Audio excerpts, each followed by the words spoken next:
So you're essentially asking farmers to sacrifice cow numbers so that it'll buy society time. That is the argument that needs to be made. But no one is making that argument to farmers. Yes, everyone is simply telling farmers that their methane is causing global warming. Which their it is. Cows are killing the planet. Where the reality is that the reason the Paris Climate Change Agreement, the reason in policies around the world trying to cut biomethane is because it buys time for other industries. To me, that is grossly unfair.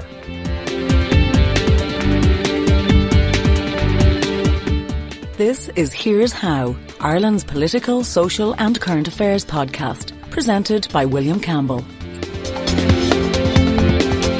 Thank you for downloading episode 172 for the 7th of March 2024.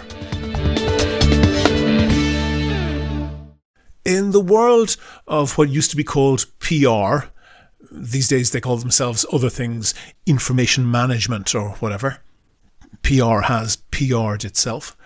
In the world of what we used to call PR, there's a standard practice of trying to present whatever the news is in as positive a light as possible for whoever the client is. Our client is delighted with the result of this case, that the jury has seen fit to exonerate him and declare him innocent on the parking fine, and he's more than confident that this minor matter of the conviction for murder will be overturned on appeal. That sort of stuff. So when I saw the succinct headline in the Irish Times saying, "Rising number of Gardaí convicted shows forces culture changing," police authority chair says, I had to smile a little bit. Before Drew Harris took over as Garda Commissioner, there were typically about 30 or 40 Gardaí suspended per year. In the following years, the number went up to over 120 a year, although it has since dipped below 100. The number of convictions of Gardaí has shot up in parallel. And the policing authority thinks that that increase is a good thing. It's a sign that what they delicately call the culture of An Garda Síochána is improving. They might have said the quiet bit out loud there, but I think that they're probably right. But whatever PR intern, junior reputational governance associate, wrote that line, maybe should have thought it out a bit better. It is a good thing, but the fact that it's a good thing is not a good thing. In a moment we'll have the interview, but first I want to say thanks to all of the patrons on Patreon. I really appreciate everyone who donates. We don't get a huge amount of money out of it, not nearly as much as some other Irish podcasters I could mention, but it pays for things like web hosting, and Kevin and myself basically donate our time for free. It's also a big morale booster when we get a new patron. It lets us know that there are people out there listening and appreciating the podcast. We make a big effort to cover things that are undercovered in the Irish media. You're more than welcome to listen for free, but if you think that you could do the same as the other donors and throw in the price of a cup of coffee once or twice a month, there's details how to do that on the website and at the end of the show. Do you agree? Do you disagree? Follow at Here's How Podcast on Twitter and like Here's How on Facebook for updates on each show's contents. On the line, I have Andrew Wright. He's a fourth-generation farmer from County Tyrone. He's also a bit of a tech whiz, which isn't a combination that you might expect. But if that wasn't enough, he's lately become a bit of a social media star with 35,000 followers on TikTok and thousands more on YouTube. And one of his recent videos has turned out to be pretty popular. It's got well over 250,000 views as we record. That video is giving some of Andrew's views on farm-based emissions and climate change. Andrew, are you just another science denier, one of these people who says climate change doesn't exist, that it's all a conspiracy by the lizard people using Jewish space lasers or something? No, I make the argument much more difficult to the other side by actually basing mine on science. Okay, so you're committed to a scientific approach. Yes, it makes total sense to me that digging up carbon from under the ground would have an effect on the planet. That is logical. So my background is done a degree in agriculture. Dissertation was in greenhouse gas emissions from dairy cows. If you would like to say I totally bought into everything I was told at university. I had 2 climate scientists as my dissertation supervisors, and for 6 years after I left uni, I never questioned anything that they had told me. Okay. And One that's thing. I want to do that, and I'm going to get into that. But I just want to start with this clip that I've taken out of your video. The biggest lie in the world right now is that cows are killing the planet. At the core of that lie is how methane is calculated. And in the next few minutes, I'm going to take you through. This next bit is where climate scientists like to gaslight us farmers and say that methane is not the same as CO2. You're explicitly saying that climate scientists are lying. You're not saying that you're not saying that you disagree with them. You're saying that they're lying, that they're intentionally saying something that they know to be untrue, and that they're gaslighting, that they're trying to convince other people of things that they themselves know to be untrue. That's the case, isn't it? Pretty much. It is lying by omission. So hold on for a second. What you said is that they're lying. Can you cite a specific example of that? The people who watch them videos, the thousands, tens of thousands, hundreds of thousands of farmers, okay, they will never have heard that video, that process of methane breaking back down to carbon, methane. We'll get to that. We'll get that. But I'm specifically saying, can you give a specific example of someone who's a climate scientist and a lie that they've told? I can't give you a single example. Okay. Have you made any complaints to like a university or to a professional body? No. No. Okay. But it's a strong accusation. Depending on the context, that would be, certainly for an academic scientist, would be enough to get them fired. In some contexts, it would be something that could attract criminal charges. You're tarring them all with the one brush. Yes, that is part of delivering a message on social media that is going to reach a lot of people. It is using... I can absolutely understand you want to reach a lot of people, but how you do that, if in particular you are saying that other people are lying, and not just saying that they're untruthful, that they're lying, you have a particular duty to be truthful yourself, don't you? And not to lie by omission, as you put it. You would be correct, yeah. Okay. And I want to look at those arguments because I want you to be able to fully explain what you're saying and for people to understand Absolutely. That. The purpose of this podcast is to bring light to the argument rather than heat, if that's not an unfortunate metaphor. And I just want to give people a tiny bit of the science on this so that people understand it. And basically, sunlight warms the earth. If we didn't have it, we'd freeze. And the sunlight is coming in constantly, and if that heat didn't radiate away, then eventually we would fry. But the heat does radiate away, more predominantly in the form of infrared light. And the thing about that is that while visible light, the light that we can see, the atmosphere is transparent to that. So that's why the atmosphere is invisible. We can see through it.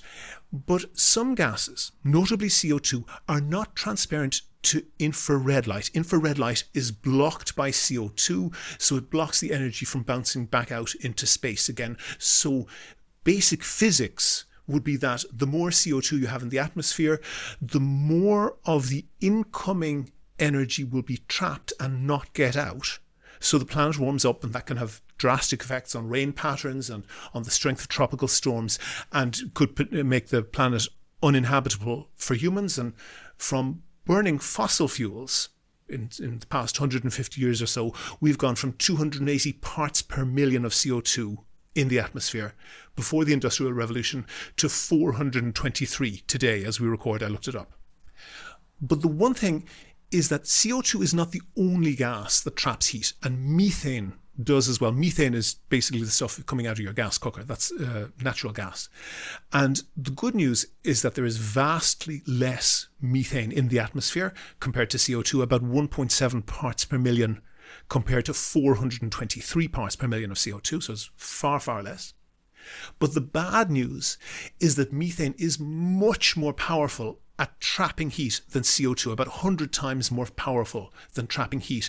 So given that there is far less of it, but it is far more powerful, that balances out at methane being responsible for about a third of the global warming that we are experiencing.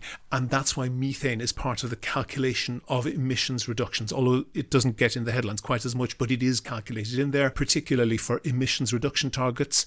And that's particularly relevant for agriculture.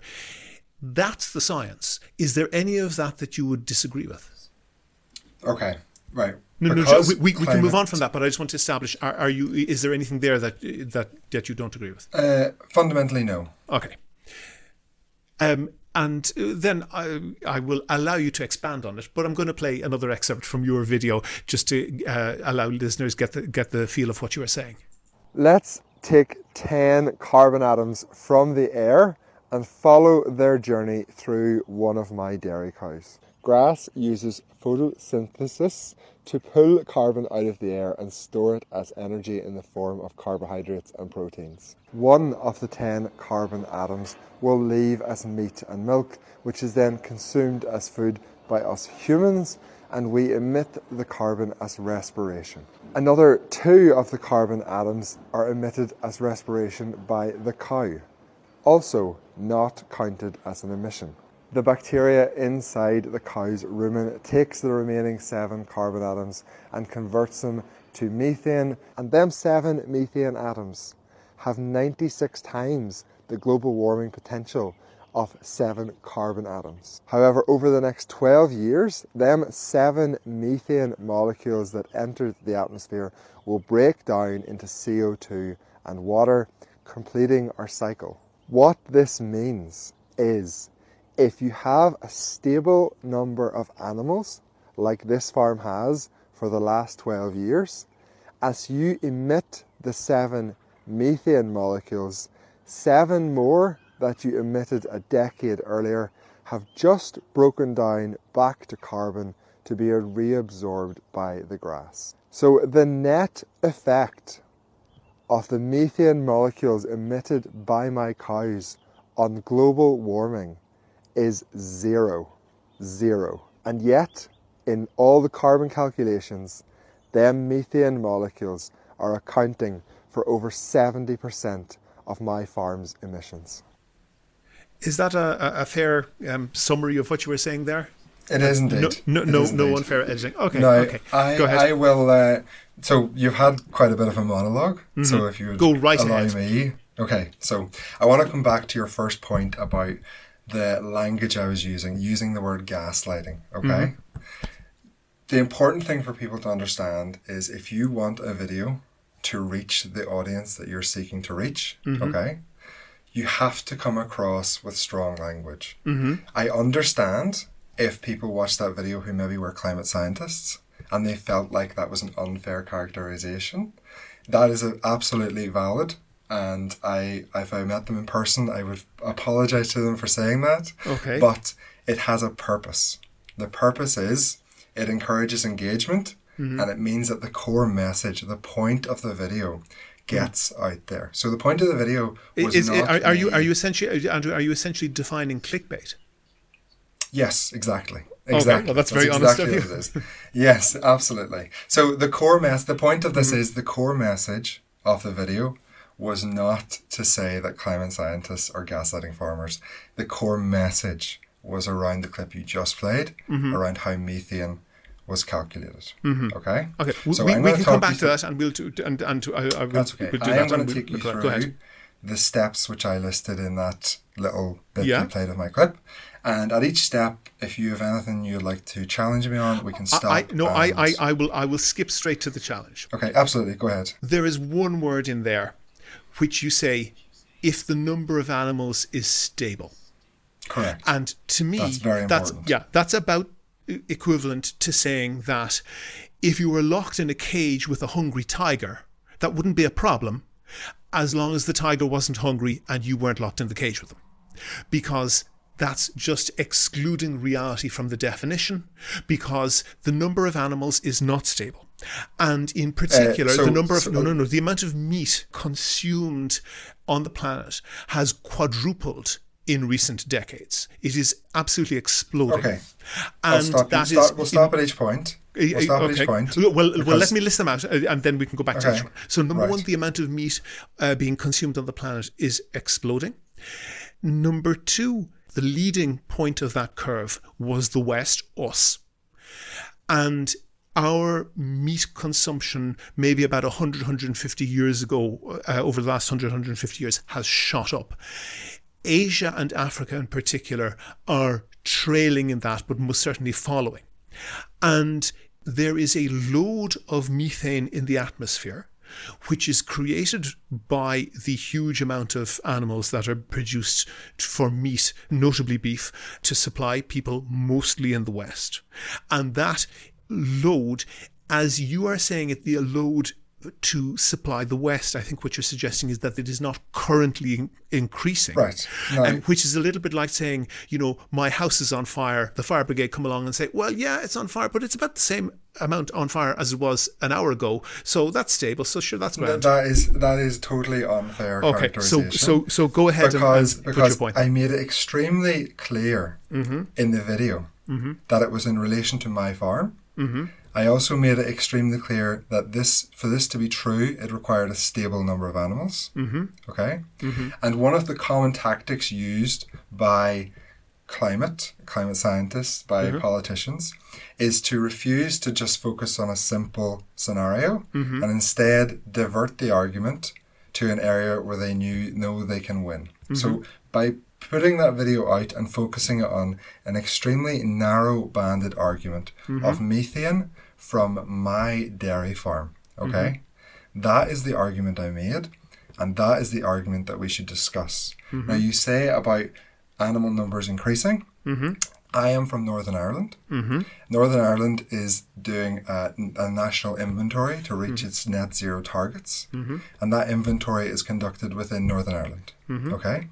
So what matters for me and my farm and the people who watch that video, people in the UK, is not global animal numbers, okay? It is national animal numbers, because that is where we are measured. That is the national inventory. The UK has a goal for itself to reach net zero, okay? There is no way the UK can dictate what happens in the rest of the world, just like farmers in the UK actually they can. That's the purpose of international treaties. Well, the net zero target for the UK is for the UK. That's correct. Each country has a target like so that, yes. UK animal numbers have declined in the last 30 years. Northern Irish animal numbers, ruminants, have remained stable in the last 30 years. You can go onto the DARD website, it'll give you the animal population numbers.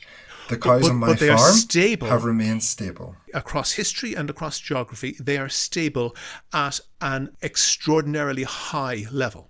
Okay, let's stop on that point. Sure. Okay?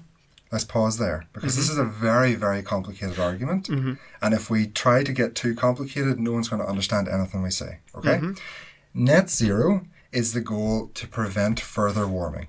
Is that a fair statement? Okay? Net zero is the goal to limit warming to 1.5 degrees above pre-industrial levels. To get to net zero means that there is no extra warming. Okay? Yes.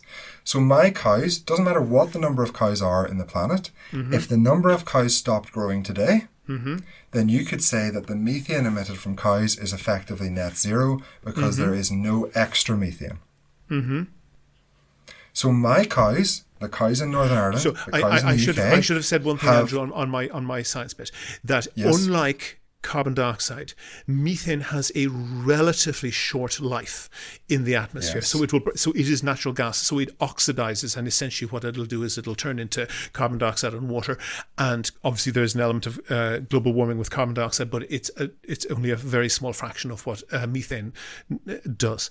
So methane will eventually work its way out of the atmosphere. It's got a half-life. And essentially, as I understand it, your argument is that you're saying that if you have a stable number of cows on your farm, like we do in the UK, the methane emitted today is balanced by the methane that was emitted 10, 12, 15 years ago, whatever, degrading and in the atmosphere and essentially disappearing. So you have essentially the idea of a dripping tap going into a bath with a hole in it, and if the two drips are at the same speed, then the level of the bath stays the same. The problem with that argument is that the level in the bath is higher than humanity can sustain. So there is two questions which society is asking farmers, okay? If you want us to reach net zero with methane at stable cow numbers, we've already done that, okay? If the argument is that the level of methane is so elevated that the cow numbers have to decrease so that methane will decrease, okay, for the benefit of all society, so that society can continue to emit carbon for longer and still not affect the climate. So you're essentially asking farmers to sacrifice cow numbers so that it'll buy society time. That is the argument that needs to be made. But no one is making that argument to farmers. Yes, everyone is simply telling farmers that their methane is causing global warming. Their cows are killing the planet.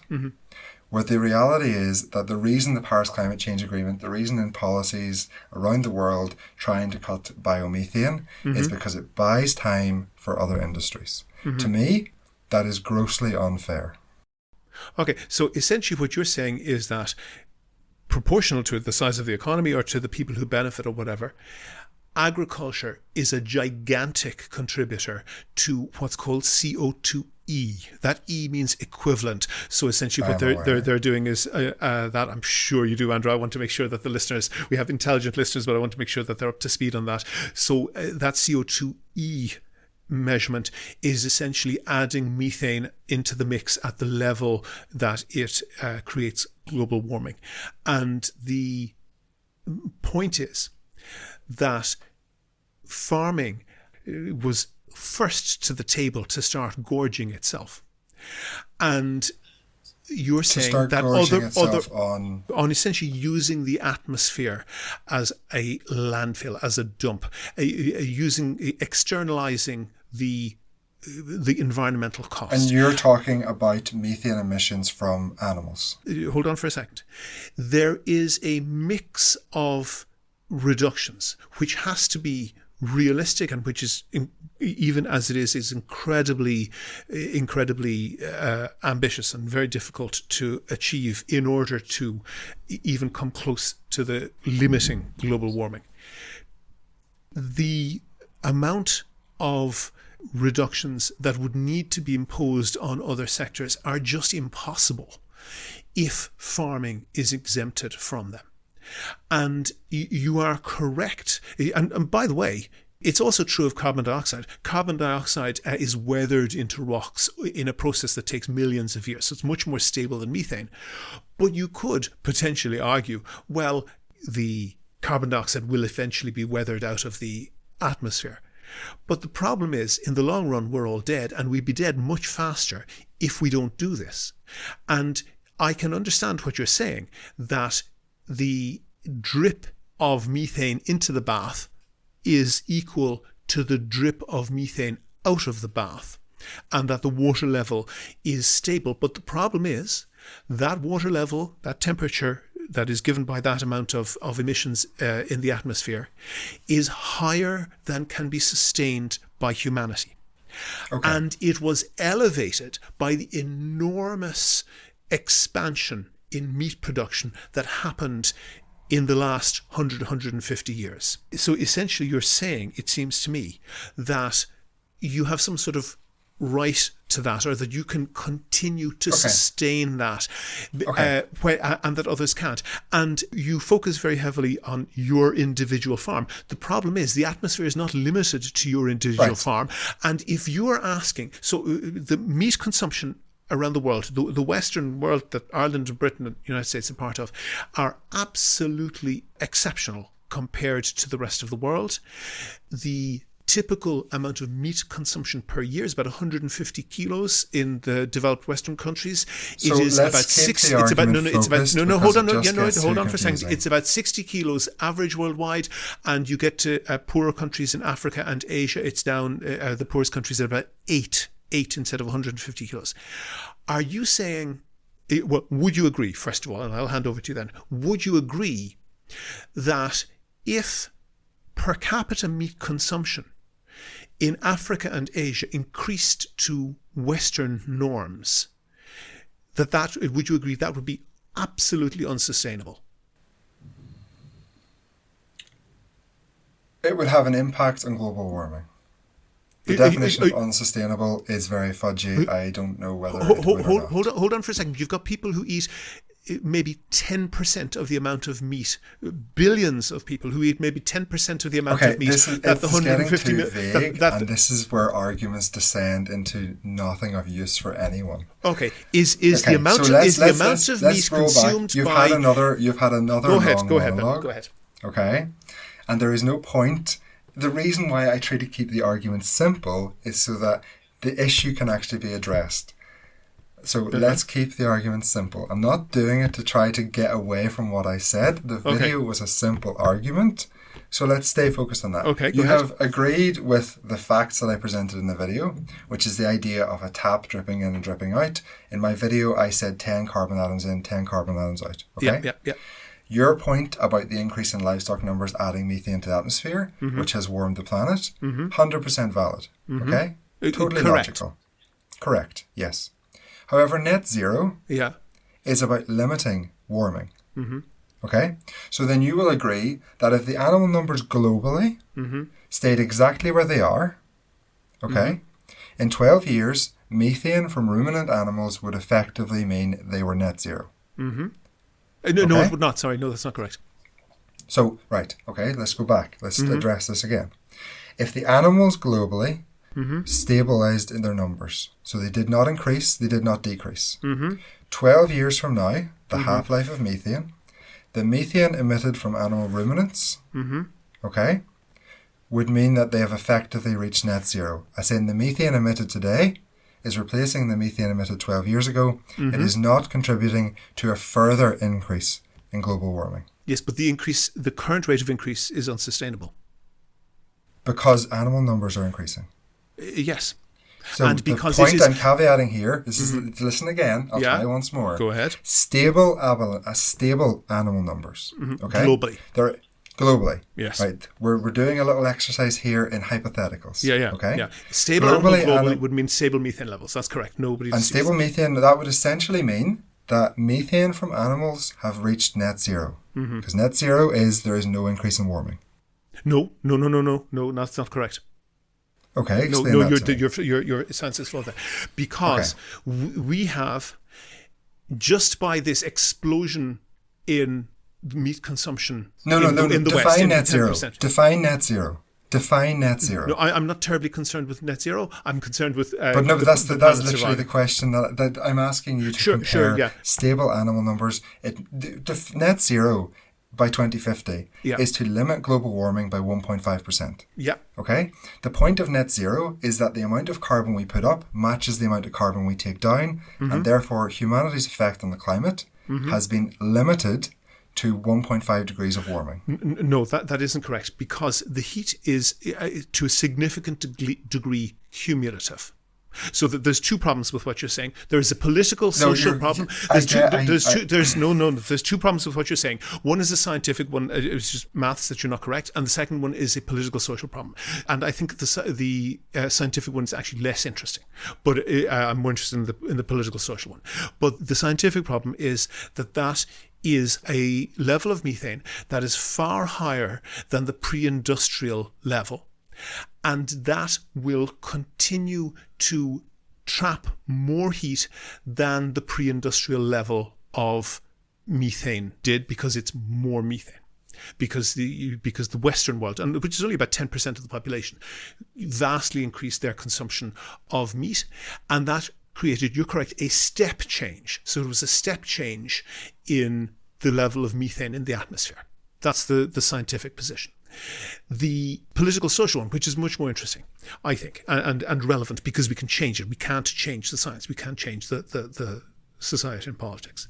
The political social point is that in the event that societies in Africa and Asia follow the pattern that we set, then we are absolutely screwed. Methane is incredibly powerful. So how does We destroying cannot. farming in our own countries have a positive effect on limiting meat consumption in other countries? Because it is not politically possible to tell other countries, do So as we instead say, you not as want we to do. so instead you want to cut the farming industry in our own country? No. Where do you get the reduction in methane? First of all, there are other changes that can reduce the methane emissions. I'm not an expert in that, but I do know that there are others. But there's no question. There's no question. Hold on for a second. There are multiple reasons to promote a change in farming and related diet habits in the West. There are multiple reasons to do that. One of them is to step down that step change that happened with methane. And hold on for a second. If that methane level stays stepped up, that stays accumulating more heat that comes into the atmosphere that cannot then escape because of how powerful a greenhouse gas methane is. So that is certainly the case. But socially, politically, which we can change, and the science we cannot, is that it will not be politically or reasonably possible to persuade people in Asia and Africa to take a different path if we're saying, by the way, the farming lobbies or whatever other lobbies in our countries, they're getting an exemption, but you're not allowed to do the same thing as we're continuing to do because we've been doing it for a long time. Your arguments are very complicated. Maybe the case. So let's try to keep it We have simple, intelligent listeners. Because the video I put out, which we are here to talk about, the whole point of it was about delivering a simple message. Yeah. And this is why people don't understand the climate science and climate scientists, because they go down rabbit holes and it very just complex, ends up that's confusing everything. It is extremely complicated, right? So let's say on my farm, which is what I mentioned in the video, okay, on stable cow numbers, okay, I am currently getting penalised for 70% of my emissions coming from methane. What's penalised? So in the carbon calculations, it is saying that it's an emission, okay? So it's a one-way flow. Yeah. It's as if I was literally digging methane up from under the ground as natural gas. No, it's not. It's calculated as an emission, which it is, Yes, okay. Yes, It's the fact that emission degrades over time, as does carbon dioxide, although much slower. Okay, so if you would mind, you're you're interrupting me at everything I say. Go ahead. And I sit quietly and listen to you. Go ahead. Okay? There is no difference in how the methane coming from my cows is calculated to as if I dug it up from the ground as natural gas and released it into the air. It is calculated in exactly the same way. Okay? So my argument in the video was that is a very unfair way to characterize my methane emissions. 2 years ago, in the latest IPCC report, they themselves say that the way they calculate methane from dairy cows and ruminants, biomethane, grossly overestimates methane emissions. They say 3 to 4 times. Okay? That is a fact. It's in their report. So the point from my video was, since I have had stable cow numbers for the last 12 years, okay, the net effect on climate, so how much extra warming there is from my 70% emissions coming from methane is zero. Yes, extra. Okay? Is zero. Would you agree with that statement in that specific context? I think it's true but irrelevant. So talk me through how it's irrelevant when, as a dairy farmer, because my the climate emissions are being calculated Yeah. at the national inventory level. Yeah. Okay, with no account for that fact that my methane emissions today are replacing my methane emissions 12 years ago. Okay, you want me to account for that? Absolutely. Okay, because the atmosphere doesn't stop at the end of your field. Because if you want to view that, even as you said, you're a 4th generation farmer, if you want to view that even as stable over several generations, you have essentially used for that amount of time the atmosphere as a dump for that methane, and that has created a step increase in the level of methane, which creates warming. Pause. You asked me to answer. And take each part. Okay, so number one, you can't expect to be treated differently because you've been doing it a long time. Number two, in fact, you can't expect to be treated preferentially because you've been doing it for a long time. There would be a good argument for somebody to say, oh, well, we've only been industrialized or had large-scale meat consumption for a short time. We should be at least allowed to go through that phase before tailing down again. But the thing, and I am not an expert, and I don't think, I think we've both done a lot of reading on it, but I don't think you have a particular expertise on it. But I have spoken to someone who has, and I've been reading specifically on this. And in fact, the fact that methane degrades in the atmosphere most certainly is taken into account in those calculations. It's why the number used is 27 and not 96, okay? Yes. That is how it's taken into account. Yes. But that is taken into account based on the assumption that it comes from natural gas, from fossil fuels. That accounting of 96 down to 27 is used for fossil fuel methane. Mm-hmm. The IPCC report that that's came out 2 years ago escaping itself, methane, not burnt. leaked methane. Okay, yes, leaked. So that is why there is that difference. Yes. Okay, that is not applicable to biomethane because of its short-lived where it came from. It is Carbon not that that makes short-lived. Sorry, it's not that short-lived. On 12 the years. On the time scale that emissions reductions have to be achieved, it's not that short. Okay, short-lived. well then I have a question for you. Okay? Sure. My podcast. Your argument is totally valid. Yeah. Okay, that if agriculture in the UK and Ireland was to cut their cow numbers in half, you would have less atmospheric methane, and it would reduce global warming. Yes. Okay, that is perfectly factual. Okay, and you talk about an elevated level from the farmers in the past, and bear in mind that they're over 30 years ago since cow numbers stabilised in the UK and they've slightly declined. Okay, what other industry or sector is being asked to take action based on the emissions they have produced in the past? Every other sector is being asked to stop net emissions by 2050. No other sector is being asked to account for historical emissions. It would be similar to demanding that people pay for carbon capture technology for the carbon they emitted 20 years ago on a flight to Barbados. I'm not sure that it would. But point is... Explain that. Explain what other industry is being asked to account for carbon they emitted in 20 years previous. No, because you are sustaining methane at a higher level than is tolerable for humanity in the atmosphere. And we're doing that we're doing that with only about 10% of the world having this very high level of meat consumption. So let's stop at each point because you say statements and then you just so go ahead. Go for each one. Okay? Go ahead. So you're talking about an elevated level of methane. Yes. Okay. That is the same as saying the airline industry polluted the planet in the 1960s. Yep.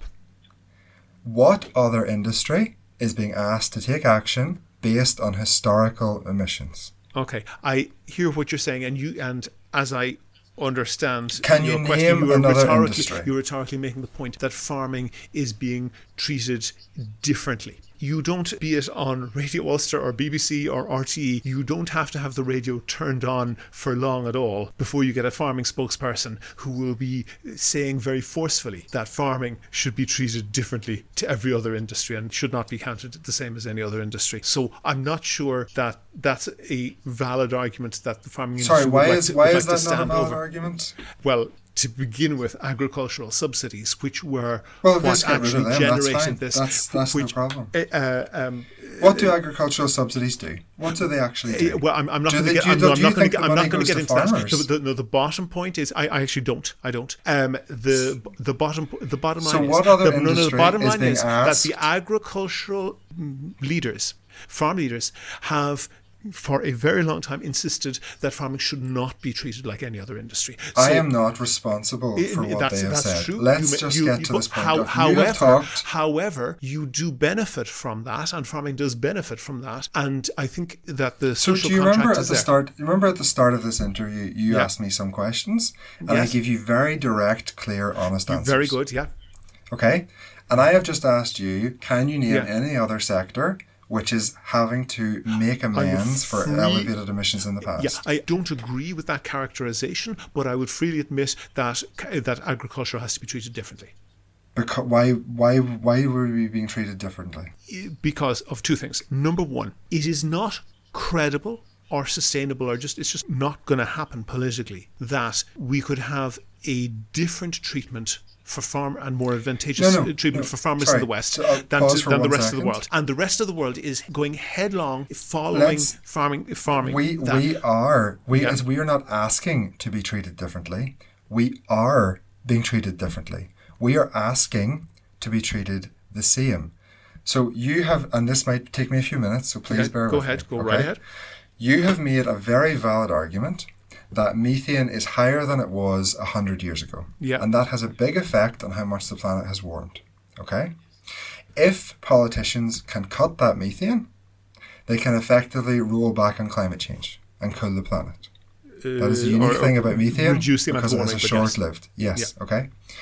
So farming and agriculture in the UK and Ireland is being asked to reduce, to make amends for our historical emissions. No, this is not a moral issue. This is a survival issue.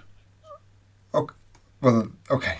My point is that we are being asked to reduce numbers because methane, because it has a short half-life, that our warming will then go down. We're the only sector that can reduce global warming. The carbon dioxide emitted, nitrous oxide emitted, the half-life is so long that it's a one-way line. It only increases. No other sector is being asked to account for emissions that they produced 20 or 30 years ago. Mm-hmm. So your argument around an elevated level of methane that has to be cut means that agriculture is being treated differently. Mm-hmm. So I am not asking that agriculture is treated differently. I am asking that we are treated the same. And when you look at the carbon calculations, this is the core point of my video, that we are being treated differently.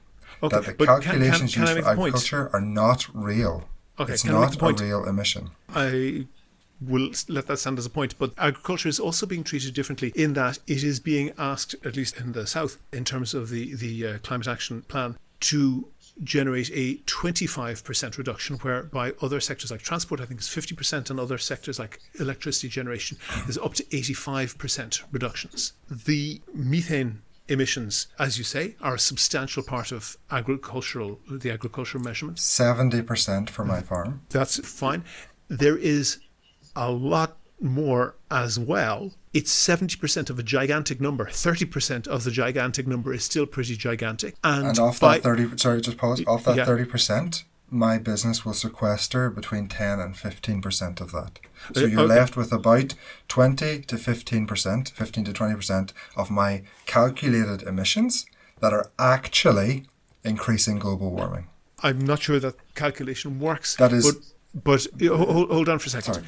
The CO2 impact of different foodstuffs, there's gigantic variation there. And in particular, the impact of meat, and in particular beef, is vastly higher. So per calorie of beef, you have about 30 times more CO2 emissions than for the most CO2 efficient foods, calorie for calorie. The bottom line, though, is that those targets need to be achieved. Okay. And if you are saying that essentially we should go easy, or make calculations in a way that is, as you would see it, more advantageous to farming, or less disadvantageous. But fair. Hold on for a second. There is no way to achieve anything close to the Paris targets without doing that. And for example, you have 85% reduction in emissions targets for electricity, and they're being, that's actually one of the most advanced sectors.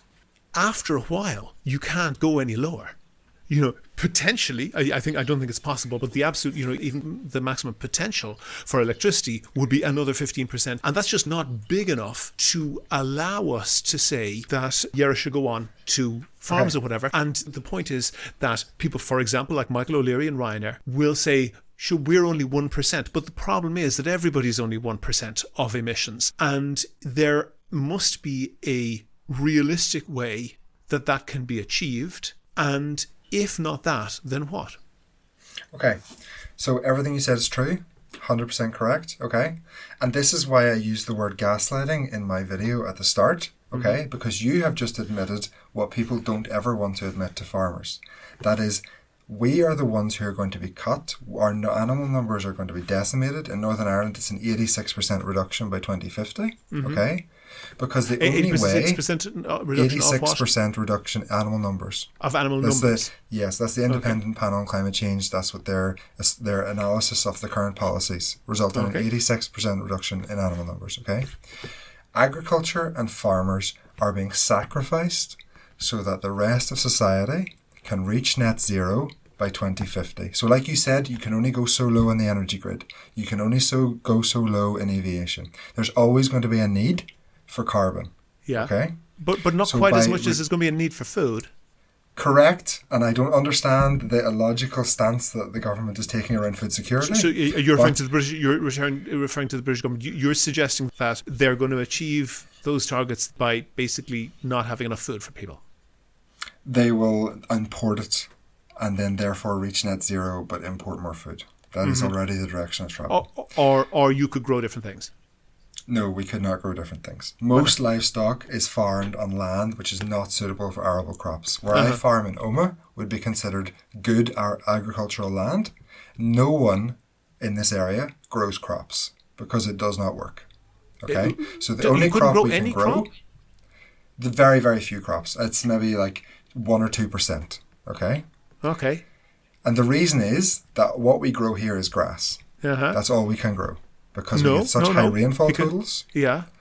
We get such high rainfall totals. Yeah. That is the most profitable crop to make. That's why everyone in my area is dairy farmers. But 150 years ago, the population, or a bit more, maybe 160, 170 million years ago, the population of this island was higher than it is now. And there were no food imports, and there were very substantial food exports, and obviously pre-famine. And, it doesn't take a genius to work out that one of the causes of the famine was the removal of crop growing and replacement with a much higher profit but lower, less producing meat. It strikes me that if in the past we could grow far more food and feed far more people, then that seems implausible. It is not for debate that vast amounts, like we're talking 30 or 40% of all land base in the UK is not fit for crop production. It could be much higher than that, and that is not my figure.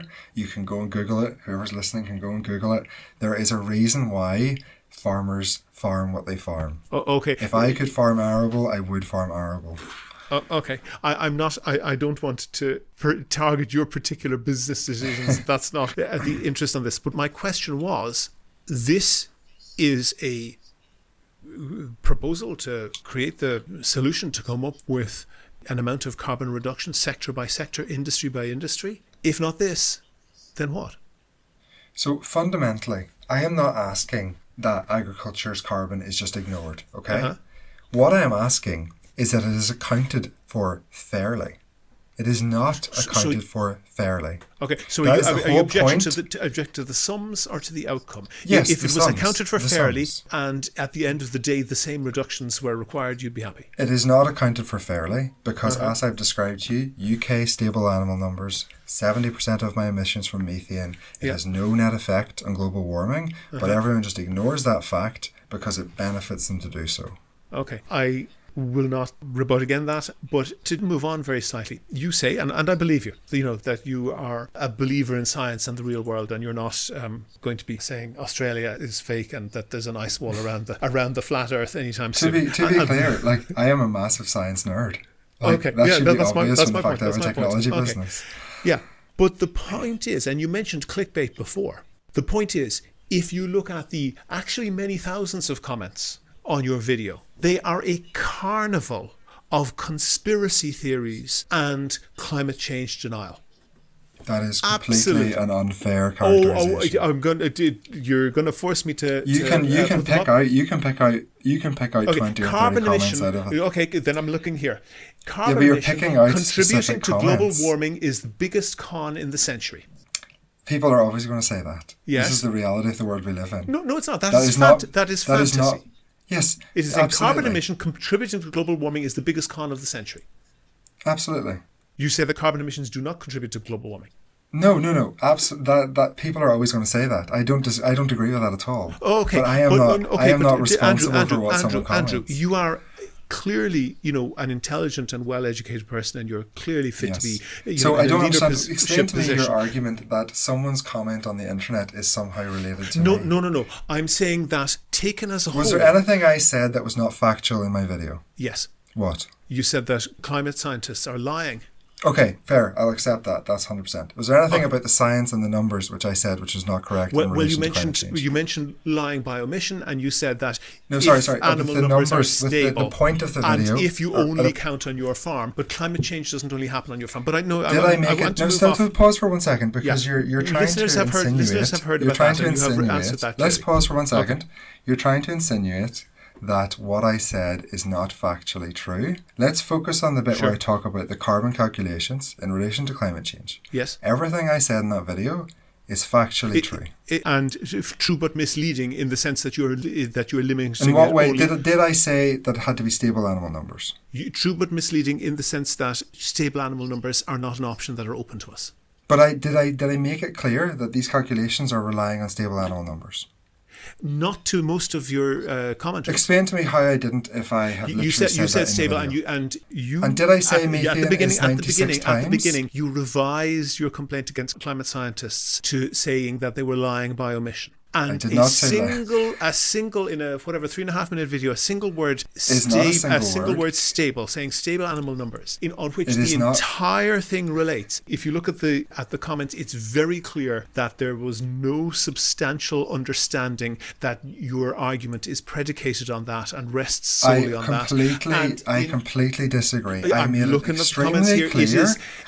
it extremely clear that it was predicated on stable animal numbers. I literally said it in my video. I also made it clear that methane is 96 times the global warming potential of carbon. Okay? Yes. If you want to read through all of the comments where I replied to people, I have given them entirely factual answers. I agree. You did. That's and I did look at many. So there are thousands of comments. At no point have I tried to fudge the science. Andrew, I want to finish on this because you're clearly somebody who's well fit for a leadership position in that community or wider or whatever. It is possible, and there is the joke of the Southern American politician standing up in front of his hillbilly constituents and yelling into the microphone how his opponent is a heterosexual and his sister is a thespian. And the fact that the words used were accurate doesn't entirely mitigate the fact that they communicated a different message to the audience. And the reality is, and anybody can look at this, and I'll put up a link on this on the page for the podcast, anybody can look through those comments, and it is very clear that the overwhelming weight of those comments that are supporting you, there's some people against you obviously, but the people who are supporting you are overwhelmingly taking an anti-scientific view, which I completely accept that you have not given and you have not promoted, but you haven't given any leadership on that. Do you understand why people take that view? Because people don't make these arguments clear to them. Mm-hmm. So whenever I lay out facts, when I lay out science facts in a clear way, well, selectively if you want to call it that, I call it focused, okay? But when I lay them out to them, that's the first time they've heard that, okay? So it discredits it discredits the entire legitimate arguments that climate scientists have whenever I can point out something which they have choose to not tell farmers. And it happens around scope of emissions as well. You have scope 1, 2 and 3. No one understands it. Another grossly unfair thing when it comes to farming. And I want to be positive in this, okay? Just to be clear for listeners, scope 1, 2, 3 is kind of basically whether you personally are, as the businessman, make that emission, or whether you buy something in as the emission, or whether you buy something from somebody who bought something who made the emission. Exactly. And I think your point is, and I actually think there's an element of validity to it, that farmers buy in essentially less emissions so that more of them are accounted for because they actually happen on the farm than might be typical with other industries. But so what's our conclusion? Let's try to draw a conclusion from all this, because this is the problem with people talking about climate. Here's the conclusion. Here's the problem. Allow me to answer. You asked because, and it is overwhelmingly shown by the great weight of supportive comments, and the comments are clearly, they're from your own community. They're overwhelmingly supportive, and so just they are pause for 1 overwhelmingly. second. No, Just so you went to the conclusion. There's well over 1 million views on the countless very people who reposted this around. It's well over 1 million.